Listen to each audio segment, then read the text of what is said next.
Hello friend, நம்மளோட favourite serial சிறகடி காசில் நீங்கள் நல்லா நடந்துச்சுன்னு ஷார்ட்டாக ஒரு ரிவ்யூ பார்க்கலாம். ரோகிணி வந்து எப்படியாவது அவங்க அம்மாவையும் பையனையும் வெளியில் அனுப்பிடணும் அப்படின்றதுக்காக வீட்டில் இருக்கிற மற்ற எல்லாருமே வெளில அனுப்பிச்சிட்டாங்க. ஆனால் முத்து மட்டும் இன்னும் வீட்டிலேயே இருக்கார். அவருக்கு சவாரிக்கு ஒரு கால் வருது.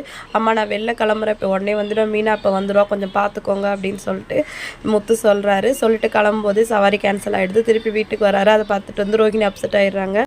ரோகிணி வந்து திருப்பி வித்யா கால் பண்ணுறாங்க. என்னடி ஆச்சு சொல்லிட்டு அந்த மீனா வந்துட்டுருக்கேன்னு ஃபோன் பண்ணா அப்படின்னு சொல்கிறாங்க. இந்த முத்துன்னு வீட்டிலே இருக்கான், என்ன பண்ணுற போகிறேன்னு தெரியல அப்படின்னு ரோகிணி சொல்கிறாங்க.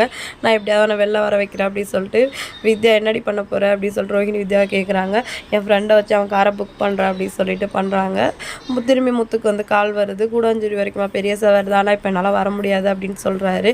இல்லை தம்பி நீங்கள் போயிட்டு வாங்க, நான் பார்த்துக்கிறேன் அப்படின்னு சொல்லிட்டு ரோகிணியோட அம்மா சொல்கிறாங்க. சரிம்மா பார்த்துக்கோங்க, எதுனாலும் எனக்கு கால் பண்ணுங்கள், மீனா அப்போ வந்துடும் அப்படின்னு சொல்லிட்டு முத்து கிளம்பிடுறாரு. அப்பாடா சொல்லிட்டு ரோஹிணி வந்து கதவை லாக் பண்ணிட்டு அவங்க அம்மாட்ட கோவமாக பேசுகிறாங்க. நீ ஏன் இந்த வீட்டுக்கு வந்து நான் இங்கே இருக்கவே கூடாது, நான் நிம்மதியாக இருக்கக்கூடாது முடிவு பண்ணிட்டே அப்படின்னு சொல்லிட்டு கத்துறாங்க. கிறிஷை ஏன் ஃபஸ்ட்டு இங்கே கூட்டிகிட்டு வந்தேன் அப்படின்னு சொல்லிட்டு திட்டுறாங்க. கிறிஷு கண்ணில் அடிப்பட்டு எவ்வளோ ரத்தம் வந்துச்சு தெரியுமா, அவனை சென்னை கூட்டிகிட்டு போங்கன்னு டாக்டர் சொல்லிட்டார். அப்போ உனக்கு தொல்லை கொடுக்கக்கூடாது அப்படின்னு தான் நினச்சேன். அப்புறம் நீ என்கிட்ட ஒரு வார்த்தை சொன்னான்னு கேட்பி, அதனால தான் உனக்கு ஃபோன் பண்ணேன் அப்படின்னு சொல்லிட்டு அவங்க அம்மா கோமா பேசுகிறாங்க. ஏதோ ஒரு டைம் தப்பு பண்ணிவிட்டு அதுக்கு நீ எவ்வளோ நாள் அதையே சொல்லி காமிச்சிட்டு இருப்பேன். உனக்கு தான் அம்மாவே இல்லை, செத்து போயிட்டான்னு சொல்கிறியா, அதையே தாங்கிட்டு நான் வாழலையா அப்படின்னு சொல்லிட்டு அவங்க அம்மாவும் கோவமாக பேசுகிறாங்க.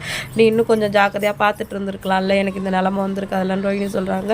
அப்போ உன் பையனை நீயே பார்த்துக்கோ, நாளைக்கு ஏதாவது எனக்கு ஆயிடுச்சுன்னா நீ எங்கே ஒரு அனாதாசிரமத்தில் கொண்டு போய் அவனை சேர்த்துருவியோன்னு எனக்கு பயமாக இருக்குது அப்படின்னு சொல்லிட்டு அவங்க அம்மா சொல்லும்போது கிறிஷ் பாட்டின்னு கூப்பிட்டுட்டே வெளில வரான். நீ தான் என்னோடய அம்மாவா, நீங்கள் தான் எங்கள் அம்மாவா சொல்லுங்க அப்படின்னு சொல்லிட்டு நீங்கள் எங்கே இருக்கீங்க அப்படின்னு சொல்லிட்டு ரோகிணியை பார்த்து பேசிக்கிட்டே வரா. அப்படியே தடிக்க விழுறா. ரோகிணி வந்து கட்டி பிடிச்சிட்டு ஆமாம் தானே, நான் தான் உங்கள் அம்மா அப்படின்னு சொல்லிட்டு கிறிஷ்கிட்ட சொல்கிறாங்க.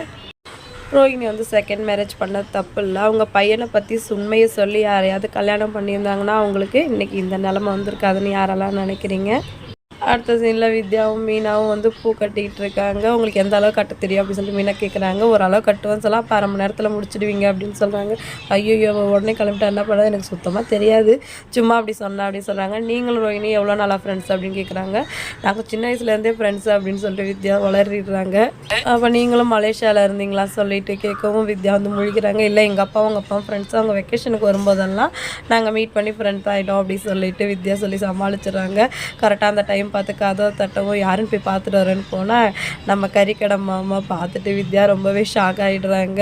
அவங்க கதவை மூடிட்டு இழுத்துட்டு போய் ஏன் அந்த டைமுக்கு வந்தேன் அப்படி சொல்ல, நான் எப்போ தானே பாப்பா உனக்கு கறி எடுத்துகிட்டு வருவேன், அதான் எடுத்துகிட்டு வந்தேன்னு சொல்கிறாரு.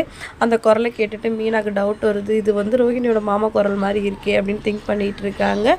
இன்றைக்கி எபிசோட் இதோட முடிஞ்சிடுச்சு. நாளைக்கு என்ன நடக்கும் வெயிட் பண்ணி பார்க்கலாம். வீடியோ பிடிச்சா லைக் பண்ணுங்கள். இன்னொரு வீடியோவில் மீட் பண்ணலாம். டாடா பாய்.